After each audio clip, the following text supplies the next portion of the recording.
안녕하십니까, 임정식 교수입니다. 자, FAT 1급 4강입니다. 부가가치세, 재화의 공급, 과세 거래에 대해서 배울 겁니다.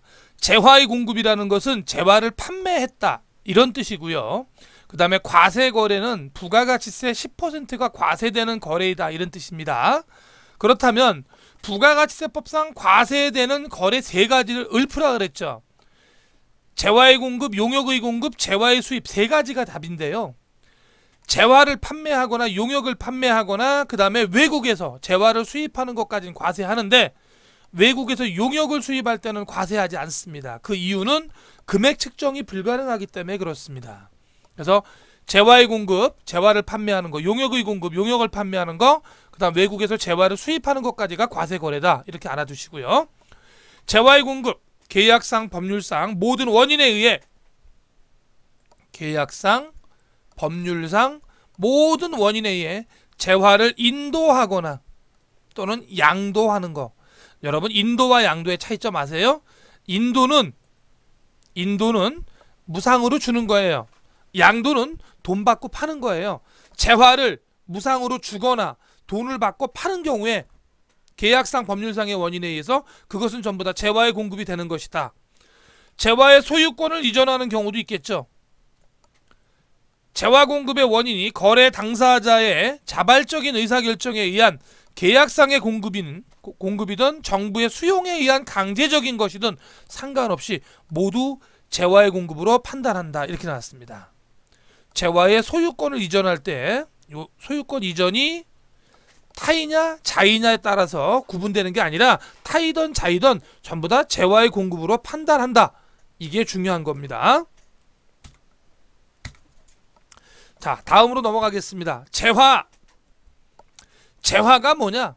이 부가가치세법상 재화의 의미는요, 재산적 가치가 있는, 빨간색으로 칠해져 있죠. 재산적 가치가 있는 모든 유체물과 무체물을 우리는 재화라고 말합니다. 재산적 가치가 있는, 눈에 보이는 형체가 있는 물건이 유체물, 눈에 보이지 않는 형체가 없는 물건을 무체물이라고 합니다. 그래서 재산적 가치가 있는 형체, 유형, 그 다음에 형체가 없는 무형. 그래서 재산적 가치가 있는 눈에 보이는 물건과 재산적 가치가 있는 눈에 보이지 않는 각종 권리 같은 거 전부 재화라고 한다. 그래서 유체물, 형체가 있는 상품, 제품, 재고자산이죠. 기계, 건물, 유형자산이죠. 그래서 재고자산이나 투자자산이나 유형자산은 전부 다 재화에 해당하고, 다만 화폐, 어음, 수표, 주식, 사채는 재화로 볼 수 없습니다. 화폐, 어음, 그 다음에 수표, 유가증권은 재산적 가치가 없는, 재산적 가치가 있더라도 재화로 볼 수 없고요. 그 다음에 재산적 가치가 없는 강물이나 공기 등도 재화로 볼 수 없다. 한강물 소유권 있습니까? 재산적 가치 없죠? 그러니까 한강물은 누구나 다 퍼서 먹을 수도 있고 버릴 수도 있어요. 공기 누구나 다 흡입할 수 있죠? 재산권을 주장할 수 없죠? 그러니까 이것은 재화가 아니다는 겁니다. 눈에 보이는 유체물인데도 재화로 인정되지 않는 건 교환수단인 어음이나 수표나 이런 거, 그 다음 유가증권, 그 다음에 돈, 이런 것은 재화로 보지 않는다. 그래서 화폐, 어음, 수표, 주식, 사채를 사고 팔 때는 부가가치세를 과세하지 않는다.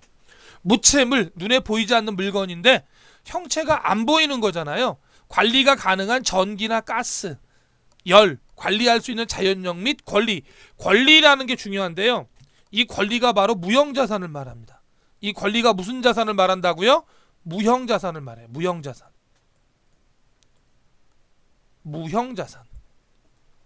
각종 권리와 채권할 때 이 권리는 무형자산을 말한다. 무형자산. 되게 중요합니다. 무형자산이 권리다. 그 다음에 여기 형체가 안 보이는 관리가 가능한 전기라 그랬죠? 전기. 다른 말로 전기를 뭐라 그래요? 동력이라고도 하죠. 동력, 전기 똑같은 말이에요.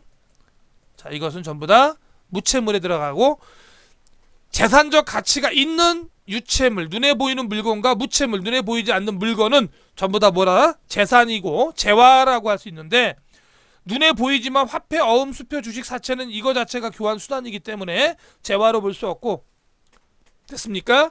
전기나 동력, 가스, 열, 관리할 수 있는 기타 자연력은 또는 무형자산은 전부 다 무체물로 본다. 그래서 재화에 속한다.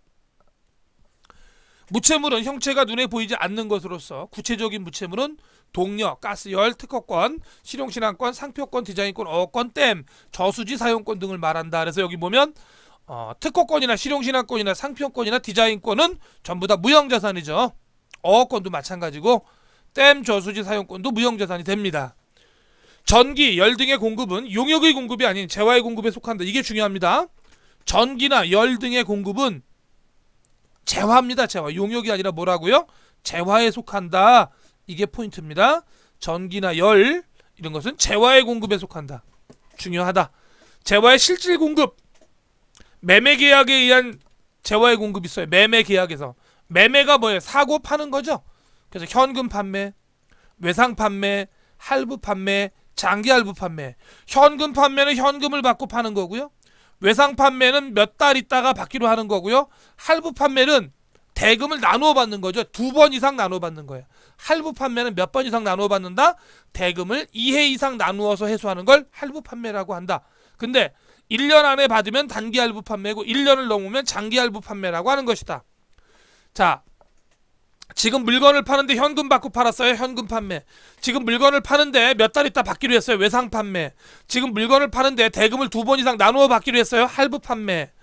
지금 물건을 파는데 2번 이상 대금을 나누어 받는데 상환 기간이 1년을 초과해요. 그럴 땐 장기 할부 판매. 조건부 및 기한부 판매. 조건이 성취되어 판매가 확정되는 때 조건부 판매. 기한부 판매. 몇 월 며칠까지 반품을 하지 않으면 판매로 잡겠다. 이게 기한부 판매. 위탁 판매는 내 물건을 다른 지역에 있는 동업자한테 보내서 그 사람이 팔고 수수료 띄워주고 나머지 금액 내가 먹는 게 위탁 판매죠. 그래서 현금 판매, 외상 판매, 할부 판매, 장기 할부 판매, 조건부 및 기한부 판매, 위탁 판매 등은 매매 계약에 의한 재화의 공급이 된다. 가공 계약에 의한 공급도 있습니다. 가공 계약 이게 중요한데요. 자기가 주요 자재의 전부 또는 일부를 부담하고 상대방으로부터 인도받은 재화에 공작을 가해서 가공을 해서 새로운 재화를 만들어 납품하는 것을 우리는 가공계약에 의한 공급이라고 합니다.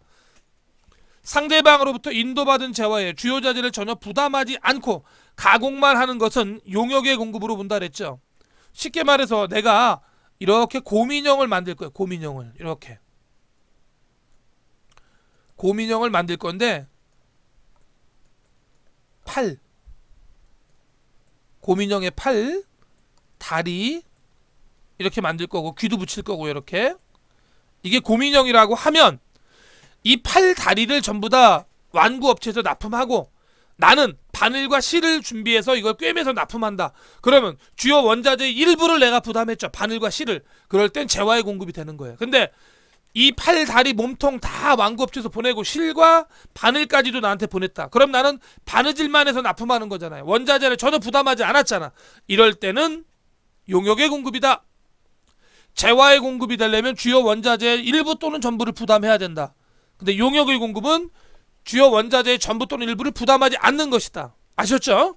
여기서 바늘과 바늘이 이렇게 생겼어요. 실이 이렇게 생겼어요. 바늘과 실을 내가 부담했다. 내가. 그러면 재화의 공급이에요. 내가 부담했으면 이거를. 일부를 내가 부담한 거잖아. 일부를. 만약에 이걸 갖다가 내가 바늘과 실을 부담하지 않고 완구업체에서 이 세 가지, 두 가지를 몽땅 다 하고 나는 바느질만 하면서 납품을 한다. 그럴 때는 이것은 뭐가 된다? 가공계약이 돼서 이 부분에 대해서 용역의 공급으로 본다. 상대방으로부터 인도받은 재화의 주요 자재를 전혀 부담하지 않고 가공만 해주는 경우는 용역의 공급이지 재화의 공급이라고 할 수 없다. 바늘과 실 정도 주요 원자재 일부를 내가 부담해야지만 재화의 공급이라고 주장할 수 있는 것이고 바늘과 실이나 몸통을 갖다 구분하지 않고 하나도 내가 부담하지 않고 바느질만 해줬다. 용역의 공급으로 본다. 교환계약에 의한 공급, 경매, 공매, 수용, 현물 출자에 대해서 학습을 합니다. 재화의 인도 또는 대가로서 다른 재화를 인도받거나 용역을 제공받는 교환계약이 있어요. 여러분 그 회계에서도 이종계약, 이종교환과 동종교환이 있었거든요. 이렇게 교환계약에 의해 재화를 인도 또는 양도하는 것도 부가가치세 과세 대상이다. 이게 중요하고요. 경매, 개인이 신청하고 공매는 국가나 지자체가 신청하고 수용은 국가가 진행을 하고 현물 출자는 기계나 어떤 자산을 사오고 주식으로 준 거죠. 이게 현물 출자입니다. 기타 계약상 또는 법률상 원인에 의해 재화를 인도 또는 양도하는 것은 재화의 공급에 해당한다. 이렇게 나왔습니다. 교환계약, 동종교환과 이종교환이 있고요.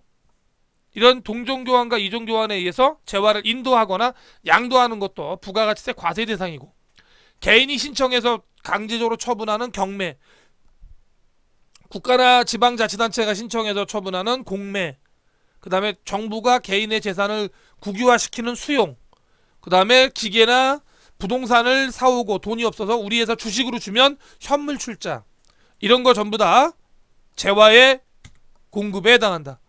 재화의 실질 공급이에요. 그것도 지금부터 가르쳐드리는 것은 재화의 간주 공급입니다. 실질 공급은 아니지만 실질 공급과 같이 가세하겠다, 그런 의미로 하는 게 재화의 간주 공급. 부가가치세 과세 대상인 재화의 공급은 대가를 받고 해당 재화의 소유관계에 변동이 일어나거나 장소의 이동이 발생되는 것을 말한다. 이렇게 나왔어요. 부가가치세 과세 대상인 재화의 공급은 대가를 받고 해당 재화의 소유관계에 변동이 일어나는. 자, 우리가 대표적인 게 상품을 판매하는 거죠. 대가를 받고 돈 받았잖아요. 상품값. 그리고 해당 재화를 상품을 넘겨줬죠. 그러면 나한테서 다른 사람한테로 이 상품이 넘어가니까 장소 이동이 발생되겠죠.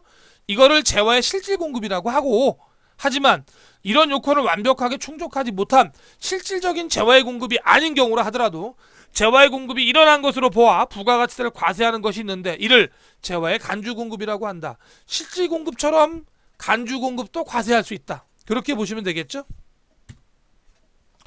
재화의 간주 공급의 종류입니다. 사업자가 자기의 사업과 관련하여 생산하거나 자기가 만든 거죠. 취득한, 사온 재화를 자기의 사업을 위해 직접 사용 소비하는 것 중 아래 세 가지 경우는 재화의 공급으로 판단한다. 이렇게 나왔습니다. 사업자가 자기 사업과 관련돼 가지고 만들거나 사온 자산을, 재화를 자기 사업을 위해 직접 사용 소비하는 것 중 아래 세 가지는 재화의 공급으로 판단한다. 첫 번째, 비영업용 소형 승용자동차로 전용하거나 그 유지를 위해 사용하는 경우. 우리가 비영업용이면 배기량 1000cc가 넘고, 그죠? 택시나 렌트카가 아니고 트럭도 아니고 9인승 승합차도 아닌 그 외 승용차로 활용하는 걸 우리가 비영업용 소형 승용자동차라고 말을 합니다. 그 유지를 위해 사용하는 경우 전부 다 재화의 간주 공급이고요. 이거 자가 공급이 되는 거고요. 여기 써있죠? 자가 공급이라고. 재화의 간주 공급은 네 가지인데 그 중에 첫 번째가 자가 공급입니다. 면세 전용 거래. 전용이라는 것은 어떠한 목적으로만 쓰는 거예요. 즉 면세로만 쓰는 거예요. 과세 거래를 위해 매입한 재화를 자기의 면세 사업에 사용하기 위해 용도를 변경하는 거. 그럼 면세로만 하면 부가가치세를 창출이 안 되잖아요. 그죠? 그래서 재화의 간주 공급으로 과세하겠다. 판매 목적 타사업장 반출, 다른 말로 직매장 반출이라고 하죠. 2개 이상의 사업장이 있는 사업자가 자기 사업과 관련하여 생산하거나 취득한 재화를 타인에게 직접 판매할 목적으로 다른 사업장에 반출하는 것은 재화의 공급으로 보는데, 이게 바로 직매장 반출 또는 다른 말로 타사업장 반출이라고 한다. 단, 주사업장 총괄 납부, 사업자 단위 과세 사업자가 직매장 반출하는 것은 재화의 공급으로 보지 않는다. 이게 중요하죠. 다시 한번요. 주사업장 총괄 납부, 사업자 단위 과세 사업자가 직매장 반출하는 경우는 과세가 아닙니다. 왜? 어차피 우리 회사예요, 둘 다. 그러니까 위치의 변동이지 이건 매출이 아니다. 과세하지 말자. 그러나 그렇지 않고 직매장 반출은 간주 공급으로 과세 대상이 된다. 자, 다음으로 넘어갑니다.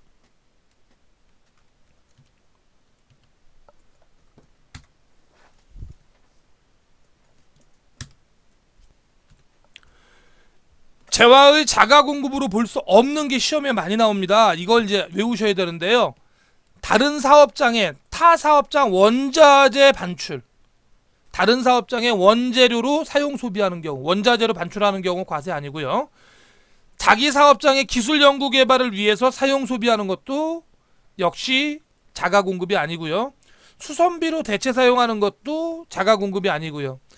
애프터 서비스 AS를 위해 제공하는 것도 자가 공급이 아니고요. 불량품 교환이나 광고 선전을 위한 상품으로 진열 목적으로 반출하는 것도 자가 공급으로 볼 수 없는 겁니다. 여기 이거 별표 4개짜리입니다. 시험에 자주 나옵니다. 별표 몇 개짜리라고요? 4개짜리, 4개짜리. 굉장히 중요하다. 재화의 자가 공급으로 볼 수 없는 것. 타사업장 원자재 반출, 기술 연구용 개발, 위에서 소유 사용 소비하는 경우, 수선비 대체 사용, 애프터 서비스 사용, 불량품 교환이나 광고 선전 목적의 반출. 이것은 부가가치세법상 재화의 간주 공급에서 제외된다. 자, 간주 공급이 4가지라 그랬는데 두 번째가 개인적 공급입니다. 사업자가 자기의 사업과 관련하여 생산, 만들어내거나 또는 취득한 사온 재화를 사업과 직접 관계없이 자기나 그 사용인의 개인적인 목적 또는 기타의 목적으로 사용 소비한 금액으로 사업자가 그 대가를 받지 않거나 시가보다 낮은 대가를 받는 경우에는 이를 재화의 공급으로 간주한다. 단 취득 시 매입세액이 불공제된 것과 복리후생적인 목적으로 직원에게 무상으로 공급한 금액은 간주 공급으로 볼 수 없다. 이게 중요하죠. 이 부분. 사올 때 매입세액이 불공제된 거는 간주 공급이 아니에요. 매입세 공제받은 것만 간주 공급이고 복리후생 목적으로 직원들한테 무상으로 공급한 것은 간주 공급으로 볼 수 없다. 개인적 공급으로 볼 수 없는 것. 작업복, 작업모, 요것도 시험 문제입니다. 요거 5가지 자체가 별표 4개짜리.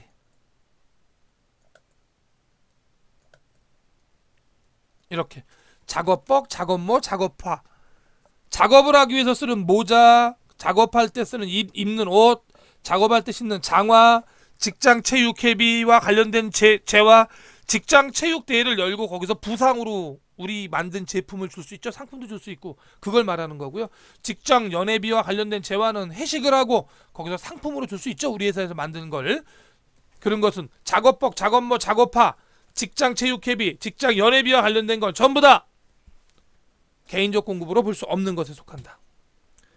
자, 3번째 사업상 증여. 사업자가 자기의 사업과 관련하여 취득한 재화를 자기 고객한테 주는 거예요. 고객한테. 또는 타인에게 대가를 받지 않고 매우 낮은 대가를 받고 증여하는 경우, 공짜로 주는 경우 사업상 증여, 재화의 공급으로 간주한다. 간주 공급에 해당하는 사업상 증여는 판매용으로 구입한 상품을 거래처 접대용이나 판매 장려 금품으로 제공하는 경우에 간주 공급이다. 단 견본품이나 광고 선전물로 무상 배포하는 것은 간주 공급이 아니다. 취득할 때 취득 매입세액이 공제되지 않은 것도 역시 간주 공급이 아니다. 폐업시 잔존재화. 폐업시 가게 문을 닫았을 때 잔존하는 재화는 사업자가 자기에게 공급한 것으로 간주하여 부가가치세를 과세합니다. 간주 공급분 재화의 공급 입력은 부가가치세 신고서 과세 기타란에 입력한다. 부가가치세 신고서에 과세 세금계산서 교부분이 있고 기타란이 있는데 기타란에다 입력을 한다. 간주 공급은 왜? 세금계산서 교부 의무가 없다. 간주 공급은 뭐에 교부 의무가 없다? 세금계산서 교부 의무가 없다라는 거에 중요하게 생각하셔야 돼요. 과세표준 금액은 시가로 입력해야 된다. 단 판매용으로 만든 제품을 거래처 접대용이나 판매 장려 금품으로 제공하는 경우 또는 간주 공급으로 보아 부가가치세가 과세가 된다. 재화의 공급으로 보지 않는 거래. 자, 이거 별표 4개 시험에 단골 손님으로 나와요. 재화의 공급으로 보지 않는 거래 4가지가 있다. 첫 번째 담보 제공, 두 번째 사업의 포괄량도, 세 번째 조세 물납, 네 번째 참고증권의 양도, 다섯 번째가 공매경제, 강제영매, 수용. 이렇게 5가지는 재화의 공급으로 보지 않습니다. 어떤 은행에서 대출받기 위해서 담보를 제공했다. 사업을 권리와 의무를 동시에 이관시켰다. 포괄량도. 세금을 낼 돈이 없어서 우리 회사 주식으로 줬다. 조세 물납. 참고증권의 양도 어음을 할인했다. 공매, 강제경매, 수용 등에 의해서 재화의 공급으로 보지 않는 거래는 이렇게 5가지다. 총괄평가 1. 다음 보기 중 부가가치세법상 재화의 공급 의제 규정 중 당초 매입세액이 불공제된 경우에도 재화의 간주 공급으로 볼 수 있는 것은 폐업시 잔존재화, 직매장 반출, 사업상 증여, 개인적 공급이라고 나왔죠? 자, 여기서 정답은 직매장 반출 2번이 정답입니다. 직매장 반출은 구입시 매입세 공제 여부와 상관없이 간주 공급으로 볼 수 있습니다. 정답하면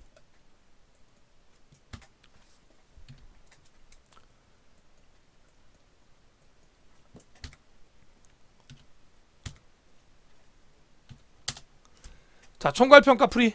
직매장 반출은 구입시 매입세 공제 여부와 상관없이 재화의 간주 공급으로 의지합니다. 총괄평가 2번입니다. 다음 중 재화의 간주 공급 특징으로 맞지 않는 것. 간주 공급의 과세 표준을 시가로 적용하는 거 맞고요. 직매장 반출만 원가와 시가 다 허용하고요. 간주 공급은 세금계산서 교부 의무를 면제한다. 직매장 반출 제외하고 맞죠? 간주 공급은 매입시 매입세액을 공제받지 않은 경우에만 땡. 간주 공급은 매입시 매입세액을 공제받아야지만 간주 공급이 됩니다. 3번이 틀렸고요. 간주 공급은 프로그램 입력 시 매출 건별로 입력한다. 맞죠? 3번이 정답입니다. 사올 때 매입세액을 공제받은 것만 간주 공급이 될 수 있다. 3번. 다음 중 재화의 공급으로 보는 것은 재화의 공급은 담보의 제공 아니고요. 사업상 증여 간주 공급 맞죠? 사업의 포괄량도 아니고 조세의 불납도 아니고 정답은 2번입니다. 간주 공급에 속하죠? 4번. 다음 중 성격이 다른 하나는 자, 개인적 공급 간주 공급, 사업상 증여 간주 공급, 폐업시 잔존제어도 간주 공급, 직장 체육회비와 연회비는 과세하지 않는다. 그래서 3번에 2번, 4번에 4번. 3번에 2번, 4번에 4번. 됐죠? 총괄평가 4번입니다. 다음 중 부가가치세법상 납세 의무자에 대한 설명으로 옳은 것은 면세사업자는 부가가치세법상 납세 의무가 있다. 자, 여기서 1번 틀렸죠? 부가가치세법상 납세 의무가 없다 그랬어요. 면세사업자는. 국가는 부가가치세법상 납세 의무자가 될 수 없다? 얘도 될 수 있어요. 영리 유무와 상관없으니까. 계속성 반복성이 없는 공급자의 경우에도 납세 의무자에 해당한다? 요거 틀린 것 같고요. 재화 수입의 경우 재화를 수입하는 자가 납세 의무자가 된다. 사업자 여부와 상관없다 그랬죠? 정답은 4번입니다. 정답은 몇 번이다? 4번이다. 자, FAT 1급 29회 기출 문제입니다. 다음 중 부가가치세 과세거래에 해당하는 것은 이렇게 물어봤습니다. 여기서 양도담보 아니고요. 견본품도 아니고요. 이거는 사업상 증여니까 정답입니다. 정답은 3번이 간주공급이다. 사업상 증여다. 뭐에 해당한다? 사업상 증여에 해당한다. 이게 사업상 증여. 정답은 3번. 근로계약을 맺고 근로를 제공하는 것도 부가가치세법상 과세 대상이 아니기 때문에 2번의 정답은 3번이다. 자, 3번 28회 기출 문제고요. 다음 중 세금계산서 및 영수증 발급 의무 면제에 해당하지 않는 것. 노점을 하는 사람은 면제되고요. 간주임대료도 면제되고요. 간주공급도 면제되지만 내국신용장은 영세율 세금계산서를 반드시 발행합니다. 정답은 4번. 정답은 4번. 내국신용장을 발행하면 영세율 세금계산서의 의무 발급 대상이 된다.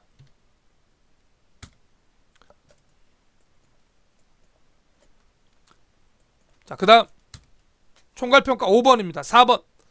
다음 중 부가가치세 과세 대상 거래에 해한 설명으로 옳지 않은 것. 사업자가 행하는 재화 또는 용역의 공급은 과세 대상 거래 맞고요. 재화의 수입은 과세 대상 거래 맞고요. 주식의 양도는 과세 대상 거래가 아니다 맞고요. 상품권의 양도는 과세 대상 거래이다. 이게 틀렸죠? 정답은 4번. 4번의 정답은 4번. 자, 이렇게 해서 4강 마무리하겠습니다. 수고하셨습니다.